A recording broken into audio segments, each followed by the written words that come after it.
Em Hebreus capítulo 12, versículos 1 e 2, a palavra do Senhor nos diz: portanto, também nós, visto que temos a rodear-nos tão grande nuvem de testemunhas, desembaraçando-nos de todo o peso e do pecado que tenazmente nos assedia, corramos com perseverança a carreira que nos está proposta, olhando firmemente para o autor e consumador da fé, Jesus, o qual, em troca da alegria que lhe estava proposta, suportou a cruz, não fazendo caso da ignomínia, e está assentado à destra do trono de Deus.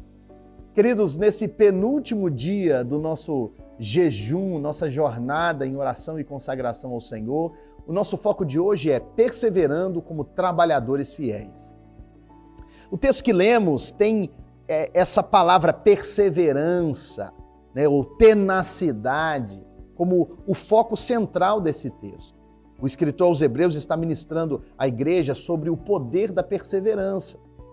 Inclusive, ele menciona isso logo após o capítulo 11, que tem ali a galeria dos heróis da fé do Antigo Testamento, onde o escritor aos Hebreus fala sobre os patriarcas, os profetas, ele menciona Abraão, Isaac, Jacó, José, Moisés, e menciona vários outros. Ele, inclusive, termina no finalzinho do capítulo, no versículo 32 em diante, dizendo: e que mais direi? Certamente me faltará o tempo necessário para referir o que há a respeito de Gideão, de Baraque, de Sansão, de Jefté, de Davi, de Samuel e dos profetas, os quais, por meio da fé, subjugaram reinos, praticaram a justiça, obtiveram promessas, fecharam a boca dos leões, extinguiram a violência do fogo, escaparam ao fio da espada, da fraqueza tiraram força, fizeram-se poderosos em guerra, puseram em fuga exércitos estrangeiros, mulheres receberam pela ressurreição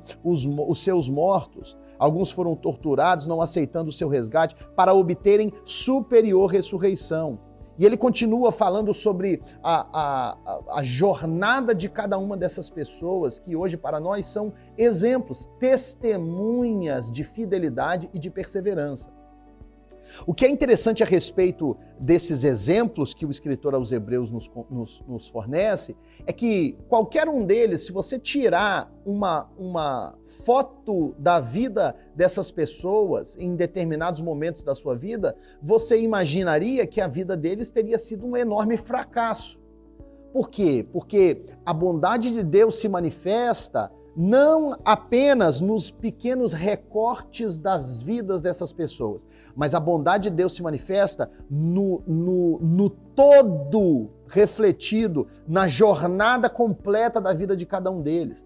Ou seja, mesmo que em algum recorte você possa identificar dificuldades, problemas, complicações e desafios aparentemente intranspassáveis, você vai perceber que no todo eles realizaram o propósito de Deus. Ele descreve dessa forma no versículo 33. Os quais, por meio da fé, subjugaram reinos, praticaram a justiça, obtiveram promessas, fecharam a boca dos leões, extinguiram a violência do fogo, escaparam ao fio da espada, e da fraqueza tiraram força, poderosos na guerra, passaram em fuga exércitos de estrangeiros, e assim por diante. Ou seja, ele está dizendo, se você vê a vida deles completa, você vai ver que eles cumpriram o seu propósito, a despeito das dificuldades momentâneas. E é disso que Paulo está falando quando ele escreve, dizendo que as leves e momentâneas tribulações não devem ser comparadas à glória que em nós, ao peso da glória que em nós há de ser revelada. Então ele está dizendo o seguinte: não adianta nós nos desencorajarmos por um recorte pequeno das nossas vidas. E o problema é que hoje em dia nossa cultura é muito imediatista e quando não vemos resultado rapidamente, nós nos frustramos e temos a tendência de desistir. Essa ministração sobre perseverança e tenacidade tem a ver com uma renovação do Senhor sobre as nossas vidas, para não desistirmos, para permitirmos que o plano de Deus possa ser concluído em todo o seu curso. Porque só assim vamos compreender, vamos ver com clareza aquilo que Deus está fazendo desde o princípio. E louvado seja o nome do Senhor por isso, meu irmão. Isso requer fé para crer que mesmo quando nós não entendemos o que Deus está fazendo, Ele nunca saiu do controle. Por isso eu ministro essa palavra no seu coração hoje. E interessante o que o escritor aos Hebreus menciona como alerta no capítulo 12. Ele diz que especificamente duas coisas precisam ser evitadas, precisam ser rejeitadas. Primeiro, no versículo 1, ele diz: desembaraçando-nos de todo peso, ou seja, tudo aquilo que é pesado para nós, todo fardo, todo estorvo, todo peso, toda carga que não deve estar sobre os nossos ombros, devemos lançar aos pés da cruz, nos pés do Senhor. Então não carregue consigo peso que não é seu para carregar. Isso tem a ver com a confiança no Senhor. Tem a ver também com o nosso tempo de relacionamento com Deus. Porque quanto mais permanecemos em oração, mais fácil é nos desvencilhar desse peso que o inimigo quer que carreguemos nos ombros. Mas esse peso nos impede de perseverar, nos impede de confiar no Senhor de todo o coração. E em seguida ele diz: e do pecado que tenazmente nos assedia. Ou seja, ele está dizendo que o peso sobre os ombros e o pecado também nos impede de perseverar. Porque o pecado tira os nossos olhos do Senhor. O pecado nos faz colocar a confiança em nós mesmos. E como somos acusados pelo nosso inimigo, nós perdemos a fé no Senhor. E às vezes até adquirimos complexo de inferioridade, de fraqueza, e nos vemos como não apenas incapazes, mas nos vemos como indignos da graça do Senhor que nos levanta e nos põe de pé. Por isso que Deus disse para Paulo, quando ele orava ao Senhor a respeito do espinho na carne, Deus disse: Paulo, a minha graça te basta, a minha graça lhe é suficiente. E apenas quando nós nos desvencilhamos desse peso e nós, como ele coloca a palavra, desembaraçamos-nos desse peso e nós nos livramos do peso do pecado, é aí que podemos confiar no Senhor plenamente. E essa libertação do pecado só vem através do Senhor, através da cruz do Senhor.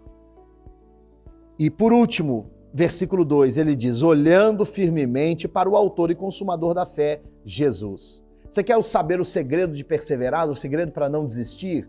Mantenha os seus olhos em Jesus. Se você conseguir ver Jesus com clareza em todos os instantes da sua vida, meu irmão, não importa o que você estiver passando, o Senhor estará contigo e a sua visão clara dele vai te renovar no seu vigor e vai te dar forças para perseverar, em nome de Jesus. Vamos orar juntos. Pai Celestial, muito obrigado. Obrigado, Senhor, que nesse 20º dia do nosso propósito, teu povo permanece forte, firme, vigoroso, entusiasmado, porque nós entendemos que o Senhor reserva o melhor para o final. Então clamamos a Ti, Senhor Deus, que venha sobre nós com graça, renovando as forças dos Teus filhos, ó Pai, e nos dando vigor para perseverar e ver, Senhor Deus, claramente aquilo que o Senhor está fazendo. Senhor, não nos permita que o imediatismo nos faça desistir dos Teus planos, dos Teus projetos. Não permita que o inimigo nos convença a abandonar o barco. Ajuda-nos, Senhor Deus, a ter compromisso e convicção com a obra que o Senhor está realizando. Que a nossa fé seja renovada em Ti e que o nosso vigor esteja ancorado na confiança que temos no Senhor. Em nome de Jesus. Amém e amém. Louvado seja Deus. Queridos, amanhã é o nosso último dia de jejum na presença de Deus. Eu convido você para estar novamente aqui, para refletirmos da palavra do Senhor e com coração alegre, entendendo que as bênçãos do Senhor estão chovendo sobre as nossas vidas em nome de Jesus. Que Deus te abençoe, seja renovado nele. Amanhã estaremos de volta.